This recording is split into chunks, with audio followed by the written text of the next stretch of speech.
Keluarga korban pembunuhan menangis histeris begitu mengetahui anggota keluarga mereka menjadi korban pembunuhan. Satu orang karyawan tewas mengenaskan di ruangan kantor koperasi milik PT Amarta yang berada di sebuah perumahan. Diduga penyerangan terjadi sekitar pukul 2 waktu Indonesia Tengah saat ketiga korban sedang tidur. Pelaku yang tak dikenal masuk ke dalam kantor koperasi dan menyerang ketiga korban yakni Mail, Aditya, dan Putra menggunakan senjata tajam hingga mengakibatkan Mail, salah satu korban, tewas seketika. Jadi kronologi lapor ke kantor laporan pada jam 1.45. Jadi kita langsung ke TKP. Ada berapa orang? Kalau di TKP ditemukan ada 3. Satu yang meninggal di tempat, 2 yang menuju ke rumah sakit.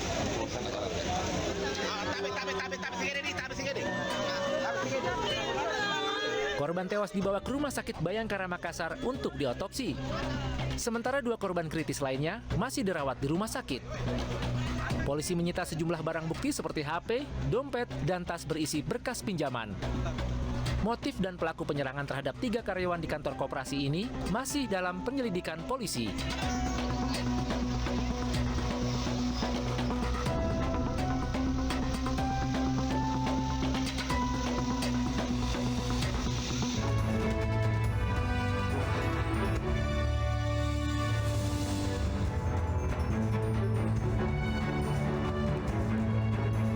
Ya, selamat sore. Pemirsa, kita berjumpa kembali dalam iNewsroom, ruang memperdalam informasi yang aktual dan juga komprehensif. Kita awal informasi tadi dari pemakaman siswa korban runtuhnya tembok sekolah MTSN 19 Jakarta Selatan.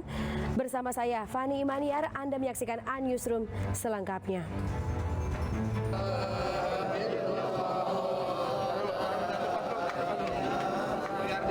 Lantunan doa mengiringi pemakaman jenazah Dendis Alatif, salah satu korban tembok roboh sekolah MTSN 19 Jakarta Selatan.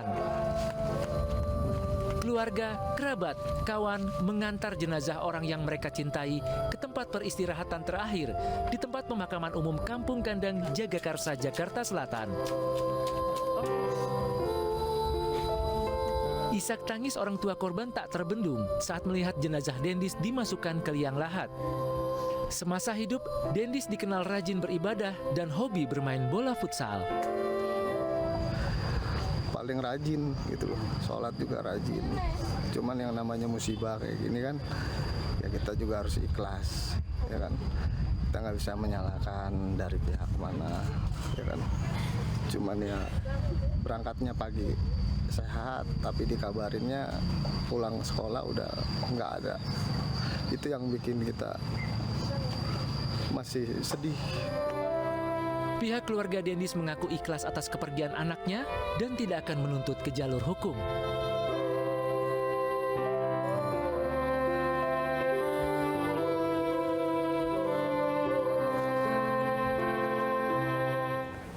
Ya, pasca tembok roboh yang menewaskan 3 siswa, kegiatan belajar di MTSN 19 Jakarta diliburkan.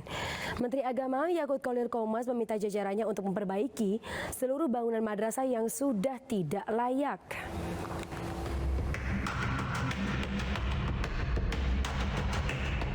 Sejumlah menteri mendatangi Madrasah Sanawiyah Negeri 19 Pondok Labu, Jakarta Selatan yang roboh dan menewaskan 3 siswa. Di antaranya Menteri Agama Yakut Khalil Qomas, Menteri Pendidikan, Kebudayaan, Riset dan Teknologi Nadiem Makarim, serta Menko Pembangunan Manusia dan Kebudayaan Muhadjir Effendi. Menteri Agama meminta jajarannya segera memperbaiki sarana dan prasarana seluruh madrasah di Indonesia, sehingga kegiatan belajar bisa berjalan nyaman dan insiden serupa tidak akan terulang. Saya sudah minta ini dari jajaran untuk segera diambil tindak lanjut. Sepertinya memerlukan arsitek khusus ini dalam posisi seperti ini. Ini kita akan perbaiki yang lebih safety ya buat anak-anak. Dan mudah-mudahan dalam waktu cepat kita bisa segera kerjakan. Nah, tentu dalam proses pengerjaan itu anak-anak ini perlu tempat belajar. Kita akan koordinasikan dengan sekolah atau madrasah terdekat tadi. Ya pemirsa, rekan Lisa Oktaviani saat ini berada di lokasi kejadian yakni sekolah MTS 19 Jakarta Selatan dan untuk melaporkan situasi terkini. Lisa, selamat sore. Bagaimana kondisi di sana saat ini?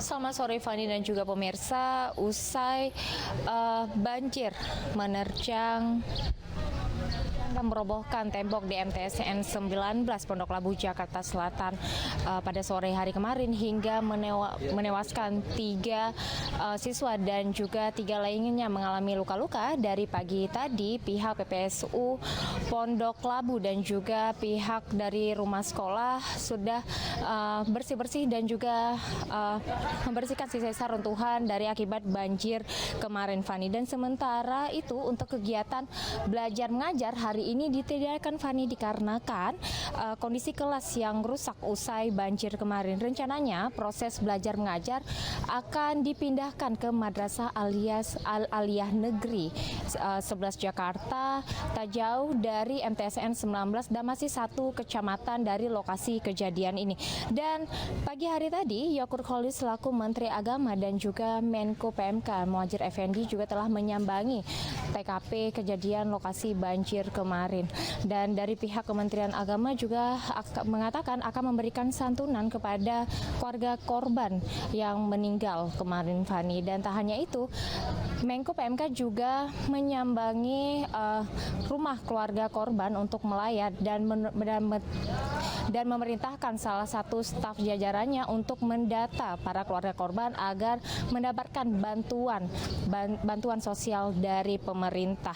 Dan tak hanya itu, diketahui memang MTSN 19 ini kerap mengalami banjir dikarenakan posisinya lebih rendah dibandingkan jalan raya. Dan dalam 1 minggu terakhir ini saja MTSN 19 ini sudah 2 kali mengalami banjir dikarenakan tidak mampu menampung debit air dari selokan yang tak jauh dari lokasi kejadian. Dan dari pihak Kementerian Agama juga mengatakan akan merenovasi ulang atau total bangunan ini, tentunya dengan melibatkan arsitek-arsitek yang mengerti akan kondisi lokasi yang ada di seperti tempat saya melaporkan saat ini, Fani. Baik, terima kasih rekan Lisa Oktaviani melaporkan langsung dari lokasi kejadian MTSN 19 Pondok Labu Jakarta. Selamat kembali bertugas, jaga kesehatan selalu. Dan pemirsa, setelah jeda berikut ini nanti kami akan membahas proses hukum dan juga penetapan tersangka tragedi Kanjuruhan bersama narasumber pengamat sepak bola Effendi Syahputra dan Ahmad Riyad selaku Ketua Komite Wasit PSSI. Sesaat lagi, tetaplah bersama kami.